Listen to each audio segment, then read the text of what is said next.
एक बार फिर से आप सभी का हमारे स्मॉल लर्निंग पॉइंट में स्वागत है दोस्तों। जी हाँ दोस्तों, अगर आप हमारे चैनल पर हैं नए तो हमारे चैनल को करें सब्सक्राइब, साथ में करें बेल आइकन को प्रेस, जिससे आप सभी को हमारे सारे न्यू वीडियो के नोटिफिकेशन मिलते रहें। दोस्तों हमने अब तक हमने चैप्टर 1, 2, 3, 4 को पढ़ा। आज चैप्टर हमारा 4 ही तो है, पर पार्ट 2 है, जो कि पार्ट 1 में हमने आपको का और खा बताया था, उसका गद्यांश का संदर्भ सहित वाक्य और जो भी क्वेश्चन थे उसे भी हमने करवाया था। अगर आपने पार्ट 1 नहीं देखा है या पिछले चैप्टरों को नहीं पढ़ा है तो हमारे प्लेलिस्ट में जाकर आप देख सकते हैं।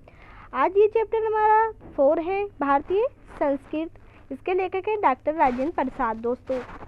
तो चलिए आज यहाँ जो हमारा गद्यांश है वो यहाँ गा है। तो गा गद्यांश में देखेंगे कि क्या कह रहा है हमारा।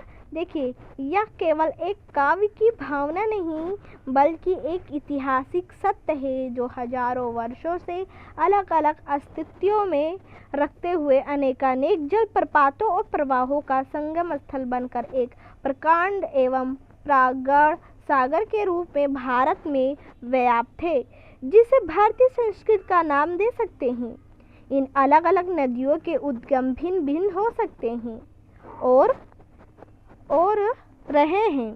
इनकी धाराएं भी अलग अलग बही हैं और प्रदेश के अनुसार विभिन्न प्रकार के अन्न, फल, फूल उत्पन्न करती रही हैं, पर सब में एक ही शुद्ध, सुंदर, स्वास्थ्य और शीतल जल बहता रहा है जो उद्गम और संगम में एक ही हो। दोस्तों तो ये था हमारा गद्यांश। अब इसके हिसाब से क्वेश्चन भी दिया गया है, तो चलिए हम लोग क्वेश्चन देखते हैं, फिर उसी के हिसाब से हम लोग आंसर भी देंगे। देखिए दोस्तों, ये आ चुका है आपका क्वेश्चन, आप लोग स्क्रीन पर देख सकते हैं। उपयुक्त गद्यांश का संदर्भ लिखना है हम लोग को। तो चलिए देखते हैं संदर्भ किस प्रकार से हम लोग को लिखना है दोस्तों। तो यहाँ संदर्भ है हमारा, प्रस्तुत गद्यांश हमारी पाठ्य पुस्तक हिंदी गद्य में संकलित भारतीय संस्कृत नामक पाठ से उद्धृत है। इसके लेखक डॉक्टर राजेंद्र प्रसाद जी हैं। तो दोस्तों ये संदर्भ था, ये भी आपका आंसर हो गया। अब 2 क्वेश्चन बचा, 2 क्वेश्चन के भी हम लोग आंसर देखेंगे कि क्या है। आई होप दोस्तों यह वीडियो आपको पसंद आ रहा है, तो इस वीडियो को करें लाइक, हमारे चैनल को करें सब्सक्राइब। तो चलिए, तो क्वेश्चन नंबर 2 है आपका, गद्यांश के रेखांकित अंश की व्याख्या कीजिए। तो चलिए रेखांकित अंशों की व्याख्या हम लोग कर लेते हैं। कहाँ है इसका आंसर, नीचे आप लोग देख सकते हैं। यहाँ आप लोग देखिए दिया गया है, प्रस्तुत पंक्ति में लेखक कहता है कि यहाँ सिर्फ काव्य की भावना नहीं अपितु चिरंतन सत्य है जो सहस्त्रों वर्षों से पृथक पृथक अस्तित्व रखते हुए विविध जल प्रपातों और प्रवाहों का संगम स्थल बनकर समुद्र के रूप में व्याप्त है, जो हमारे समक्ष मौजूद है। इसे भारतीय संस्कृत नाम दे सकते हैं। तात्पर्य यह है कि विभिन्न झरनों और नदियों के उद्गम स्थल अलग अलग होने पर भी उनका जल दूर दूर से आकर सागर की गोद में समा जाता है और उनकी संगम सागर कहलाता है। उसी प्रकार भारत में अनेक विचारधाराओं के लोग रहते हैं और विभिन्न धर्मों तथा संप्रदायों के झरने हजारों वर्षों से भारत में आकर रहे हैं। इन सबसे के मिलने से एक विस्तृत और गहरे सागर का निर्माण हुआ है। इसी सागर को भारतीय संस्कृत कहते हैं। आई होप दोस्तों यह क्वेश्चन का आंसर आपको समझ में आया होगा। नेक्स्ट क्वेश्चन को भी देखने से पहले आपको एक बार फिर कहना चाहते हैं कि अगर आप हमारे चैनल पर हैं नए तो हमारे चैनल को करें सब्सक्राइब, साथ में करें बेल आइकन प्रेस, जिससे आप सभी को सारे न्यू वीडियो के नोटिफिकेशन सबसे पहले मिलते रहें। तो क्वेश्चन नंबर 3 है आपका, उपयुक्त गद्यांश के आधार पर भारतीय संस्कृत की एक विशेषता बताइए। भारतीय संस्कृत की क्या विशेषता, आपको एक विशेषता यहाँ बतानी है। तो यहाँ आप देख सकते हैं, विभिन्नता में भी एकता भारतीय संस्कृत की प्रमुख विशेषता है। विभिन्नता आपको अब समझा देते हैं कि विभिन्नता में एकता कैसे। तो विभिन्नता, यहाँ अनेक धर्म होते हैं, अनेक बोलचाल जैसे होते हैं, तो यहाँ जो भारतीय संस्कृत सब मिलजुल कर रहते हैं वही यहाँ दिया गया। विभिन्नता में भी एकता भारतीय संस्कृत की प्रमुख विशेषता है। तो दोस्तों ये हमारा गद्यांश का समाप्त हो गया है। नेक्स्ट गद्यांश हम देखेंगे कि नेक्स्ट गद्यांश हमारा क्या है। आपका यहाँ नेक्स्ट क्वेश्चन यानी कि आ चुका है गद्यांश। इसे फिर हम लोग एक बार पढ़ेंगे और उसी प्रकार से जैसे हमने गा का गद्यांश का से पढ़ा, उस आंसर दिया, उसी प्रकार से ये भी करना है। इजी है दोस्तों। तो चलिए इसे देख लेते हैं। आप लोग यहाँ स्क्रीन पर देख सकते हैं कि 2016 में पूछा गया है एग्ज़ाम में। तो चलिए हम लोग स्टार्ट करते हैं। घा को भी आज हम इसी निर्मल, शुद्ध, शीतल और स्वस्थ अमृत की तलाश में हैं और हमारी इच्छा, अभिलाषा और प्रयत्न है कि वह इन सभी अलग अलग बहती हुई नदियों में अभी भी उसी तरह बहता रहे और उनको वह अमृत देता रहे जो ज़माने के हजारों थपेड़ों को बर्दाश्त करता हुआ भी आज हमारे अस्तित्व को कायम रखे हुए है और रखेगा। तो देखिए दोस्तों, हमने पढ़ लिया है गद्यांश। अब नीचे क्वेश्चन आपका यहाँ दिया गया है। ये सारे क्वेश्चन एक एक क्वेश्चन करके हम देखने वाले हैं। तो चलिए एक एक क्वेश्चन देखने के बाद हम लोग इसका आंसर देखेंगे। आपका फर्स्ट क्वेश्चन है उपयुक्त गद्यांश का संदर्भ। तो उपयुक्त गद्यांश का संदर्भ आपको इस लेसन में जो हम लोग संदर्भ पढ़ रहे हैं आपको वही लिखना है। तो चलिए देखते हैं कि गद्यांश का संदर्भ क्या है। देखिए यहाँ दिया गया है, प्रस्तुत गद्यांश हमारी पाठ्य पुस्तक हिंदी गद्य में संकलित भारतीय संस्कृति नामक पाठ से उद्धृत है। इसके लेखक डॉक्टर राजेंद्र प्रसाद जी हैं। दोस्तों तो इसका संदर्भ हो चुका है। अब हम लोग देखेंगे नेक्स्ट क्वेश्चन क्या है। नेक्स्ट क्वेश्चन आपका दिया है, गद्यांशों के रेखांकित अंशों की व्याख्या कीजिए। तो चलिए रेखांकित अंशों की व्याख्या हम लोग करना देखेंगे किस प्रकार से करना है।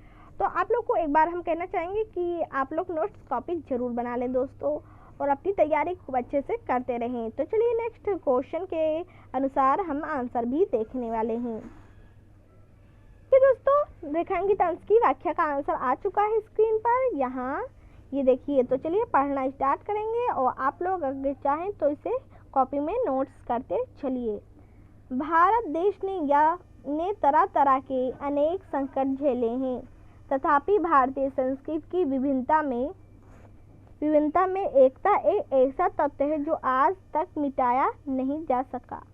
न जाने कितनी बार इस देश पर बाहरी लोगों द्वारा आक्रमण किए गए और अनगिनत बार यह देश आक्रमणकारियों की धर्मांधता का शिकार हुआ, किंतु यहाँ एक तथ्य ही भारतीय संस्कृति की अमृत तत्व है। यह अमृत तत्व आज भी हमारे अस्तित्व को कायम रखे हुए और भविष्य में इसे कायम रखेगा। दोस्तों तो ये रेखांकित अंशों की व्याख्या थी जो कि ये भी आपका हो चुका है। अब नेक्स्ट क्वेश्चन हम थर्ड देखेंगे क्या है। दोस्तों थर्ड क्वेश्चन आपका आ दिया गया है, ये देखिए। थर्ड क्वेश्चन में दो टाइप का क्वेश्चन आ दिया गया। तो आज जो है आपका वो है, उपयुक्त गद्यांश के अनुसार हमारी इच्छाओं और प्रयत्न क्या है। तो इसके अनुसार चलिए हम लोग आंसर देखेंगे दोस्तों। तो इसके अनुसार हमारा आंसर यहाँ आ चुका है। देखिए, प्रस्तुत गद्यांश हमारी इच्छाओं और प्रयत्न है कि विभिन्न विचारधाराओं के रूप में इन नदियों में अमृत रूपी जल सदैव प्रवहमान बना रहे, जिससे सभी लोगों में प्रेम, राष्ट्रीयता की भावना का संचार हो। इसका विस्तृत रूप ही सनातन धर्म है, जो भारतीय संस्कृति की उद्यत परंपरा है। तो दोस्तों ये भी आपका सॉल्व हुआ। अब बा का क्वेश्चन हम देखेंगे कि हमारा क्या था। बा क्वेश्चन है, हमारी अस्तित्व को कौन कायम रखे हुए है। तो चलिए इसका आंसर भी हम लोग देखेंगे। था हमारे अस्तित्व को कौन कायम रखे हुए क्वेश्चन। तो इसका आंसर यहाँ आप लोग देख सकते हैं। तो चलिए देखते हैं। देखिए, भारतीय संस्कृति अनेक थपेड़ों को बर्दाश्त करती हुई आज हमारे अस्तित्व को कायम रखे हुए है। यानी कि भारतीय संस्कृति ने हमारे जो अस्तित्व है उसे कायम करके रखे हुए हैं। तो यही इसका आंसर है।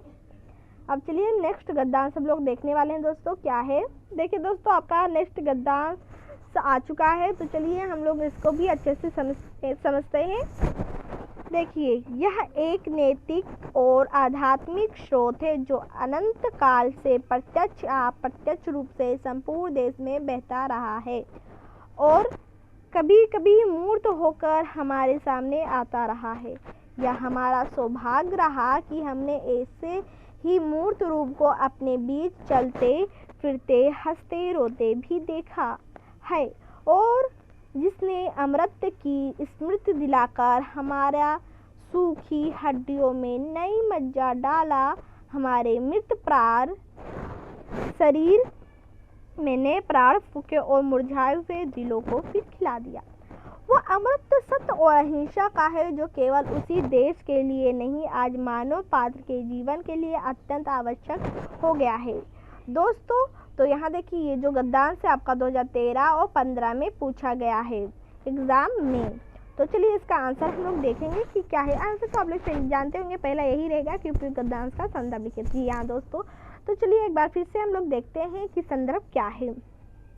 देखिए प्रस्तुत गद्यांश हमारी पाठ्यपुस्तक हिंदी गद्य में संकलित भारतीय संस्कृति नामक पाठ से उद्धृत है। इसके लेखक डॉक्टर राजेंद्र प्रसाद जी हैं। तो ये आपका संदर्भ हो गया सॉल्व। अब हम देखेंगे नेक्स्ट क्वेश्चन क्या है। नेक्स्ट क्वेश्चन के हिसाब से हम लोग नेक्स्ट आंसर का आंसर देने वाले हैं। तो नेक्स्ट क्वेश्चन आपका है गद्यांश के रेखांकित अंश की व्याख्या करें। तो चलिए इसका भी हम लोग देख लेते हैं कि क्या है आंसर। इसका आंसर यहाँ दिया गया है दोस्तों, चलिए हम लोग देख लेते हैं। रेखांकित अंशों की व्याख्या। प्रस्तुत पंक्ति में लेखक कहता है कि हमारे देश में प्राचीन काल से ही नैतिक और आध्यात्मिक शोर प्रवाहित होता आया है। उस प्रवाह को हमने अभी अपने बीच साकार रूप से चलते फिरते हंसते रोते भी देखा। उसी प्रवाह ने हमें अमृत की याद दिलाकर हमारे मृत प्राय शरीर में नई ऊर्जा का संचार भी किया। उदाहरण महात्मा गांधी जैसे महान विभूति ने भारत को उसकी अमृत का फिर से स्मरण कराया। परिणाम स्वरूप निर्जीवता की सीमा तक स्थिर पड़े भारत में एक बार फिर से नव प्राण का संचार हो उठा। ऐसा लगने से लगा कि हमारे शरीर को सूखी हड्डियों में नवीन मज्जा भर गई हो। निराशा से मुरझाए हुए मन में आशा का संचार हो गया हो। यह आपका था रेखांकित अंशों की व्याख्या। तो दोस्तों चलिए नेक्स्ट क्वेश्चन थर्ड देखेंगे कि हमारा क्या है।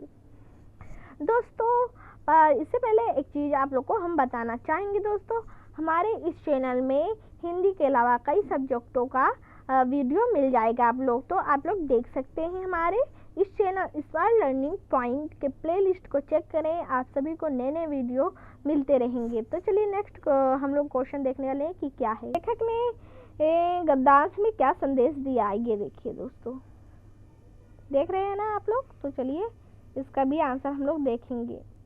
तो प्लीज़ हमारे इस चैनल को लाइक करें, साथ में सब्सक्राइब करें। तो चलिए हम लोग देखेंगे। देखिए लेखक का प्रमुख संदेश यह है कि अमृत आध्यात्मिक चेतना है, सत्य और अहिंसा में पूर्ण आस्था है। एकता की भावना ही है जो हमारे अस्तित्व को कायम रखे हुए। सत्य और अहिंसा प्राणी मात्र के लिए अत्यंत आवश्यक यहाँ दोस्तों होना चाहिए, पर अत्यावश्यक लिखा है तो यही होगा। तो चलिए दोस्तों ये वीडियो हमारा पार्ट 2 समाप्त हो रहा है दोस्तों। आई होप यह वीडियो पसंद आया होगा। बट अगर आपके मन में कोई भी डाउट है, कोई भी चीज़ आपके मन में है, पूछना चाहते हैं हमसे, तो आप लोग कमेंट्स करके ज़रूर कमेंट करें, मैं उसका आंसर दूंगी आप लोग को। तो चलिए तब तक के लिए इतना ही। नेक्स्ट वीडियो के साथ फिर से मिलेंगे। Thanks for watching this video.